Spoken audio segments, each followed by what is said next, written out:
এয়া একবিংশ শতিকাৰ দৃশ্য। উন্নয়ন আৰু সমবিকাশৰ নামত অসমৰ বহু ঠাই যেন এতিয়াও মধ্যযুগৰ চিত্ৰ বহন কৰি আছে। এনে এটি ঘটনা ঘটিছে শিৱসাগৰৰ ডিমৌ সমষ্টিৰ অন্তৰ্গত ২ নং ৰূপহীবামৰ পৰা নবিল সংযোগী পথত, য'ত ৰাস্তাৰ অৱস্থা ইমানেই বেয়া যে কোনো ধৰণৰ যান-বাহনে চলাচল কৰিবলৈ অক্ষম। এই দুখজনক অৱস্থাৰ ফলত আজি এটি হৃদয় বিদাৰক দৃশ্য প্ৰত্যক্ষ কৰিলে স্থানীয় ৰাইজে। এজন গভীৰভাৱে অসুস্থ ৰোগীক চিকিৎসালয়লৈ নিব লাগিছিল, কিন্তু পথৰ জৰাজীৰ্ণ অৱস্থাৰ বাবে কোনো বাহন ৰোগীক নিব পৰা নাছিল। পৰিয়ালৰ লোকসকলে উপায়ন্তৰ হৈ কান্ধত তুলি কোলাত ভৰাই ৰোগীক জৰাজীৰ্ণ পথেৰে তীব্ৰ যন্ত্ৰণাৰ মাজেৰে চিকিৎসালয়লৈ লৈ যাব লগা হয়, যাৰ পৰিপ্ৰেক্ষিতত ৰোগী যন্ত্ৰণাৰ চিঞৰি উঠাৰ কণ্ঠস্বৰৰ দৃশ্যই প্ৰত্যক্ষদৰ্শী আৰু উপস্থিত সকলোকে স্তম্ভিত কৰি তোলে।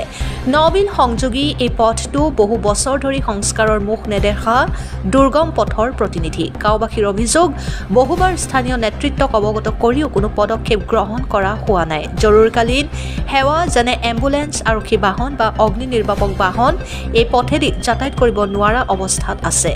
স্থানীয় ৰাইজে ক্ষোভ প্ৰকাশ কৰি কয় যে উন্নয়নৰ নামত ফিটাকটা উন্নয়ন কেমেৰাৰ আগত দিয়া প্ৰতিশ্ৰুতিৰে গাঁৱৰ দুখ দুৰ্দশা ঢাকিবলৈ নোৱাৰি। বাস্তৱৰ উন্নয়ন নাই, মাথো অব্যাহত ৰাখিছে জনপ্ৰতিনিধিৰ ঘোষণা আৰু ফটো ছেছনৰ অঘোষিত প্ৰতিযোগিতা। গাঁওবাসীয়ে দাবী জনাইছে যে তৎকালীনভাৱে পথটো সংস্কাৰ কৰি অন্তত জৰুৰী সেৱা প্ৰদানৰ বাবে চলাচলযোগ্য কৰি তুলিবলৈ চৰকাৰে তৎপৰ হওক, নহ'লে অনাগত দিনত এনে বহুতো ৰোগীয়ে সময়মতে চিকিৎসা নাপাই জীৱন হেৰুৱাব লগা হ'ব। শেষত এটা প্ৰশ্ন, উন্নয়ন কাক কয়? ভোট প্ৰদানৰ বিনিময়ত পথত কান্ধত তুলি ৰোগীক নিয়া দৃশ্যই যদি আমাৰ সভ্যতাৰ প্ৰতিচ্ছবি হয়, তেন্তে বিজেপিৰ শাসনকালত সেই উন্নয়ন আৰু সমবিকাশে কাক উপকৃত কৰিছে? শিৱসাগৰৰ পৰা মহিবুল হুছেইনৰ ৰিপৰ্ট, অৰুণোদয় আছাম। এখেতৰ নামটো কি হয়? বুলেন ফুকন। কি হৈছে বিহে? পেটৰ বিষ, পায়খানা, ডিসেন্টাৰি সব হৈছে। এইখন ফুল বমি, ডিসেন্টাৰি, পায়খানা। আপোনালোকৰ এইফালে গাড়ী নাযায় নেকি? গাড়ী নাযায়, আমাৰ 3 কিলো মানে দাঙিবলৈ আনিছো। ৰাস্তা ইমানে বেয়া। এমএলএ সুশান্ত বৰগোহাঁই আমি 100 বাৰ মান আবেদন নিবেদন কৰিলোঁ, কিন্তু এতিয়ালৈকে ৰাস্তাটো বনাই দিয়া নাই আমাক। ইয়াৰ পৰা মানে ৰূপহীবামৰ পৰা যিটো নবিল ৰাস্তা প্ৰায় 4 কিলোমিটাৰমান হ'ব। এই ৰাস্তাটো মানে আমি আকৌ পুনৰবাৰ অনুৰোধ জনাইছোঁ যাতে আলিটো হৈ যায়।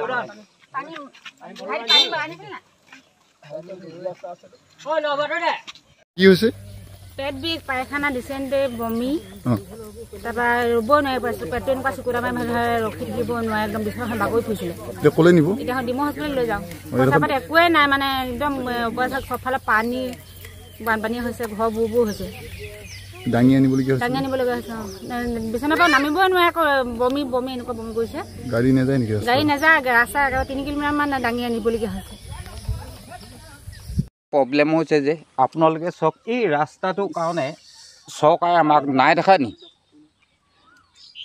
ৰাস্তাটো এতিয়া ল'ৰা ছোৱালী এই স্কুলৰ পৰা এই স্কুললৈ ল'ৰা আহে, চেণ্ডেলযোৰ আহি পিনে ইয়াত পিন্ধিবহি লাগে।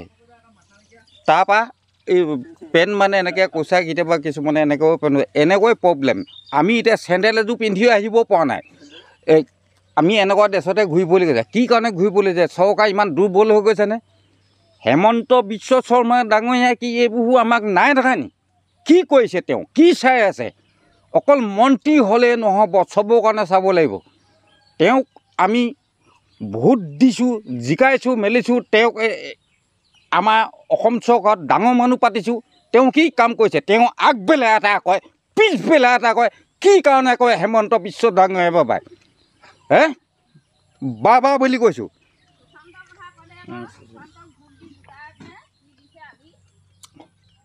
বেকগ্ৰাউণ্ডত কথাবোৰ ক'লে অকণমান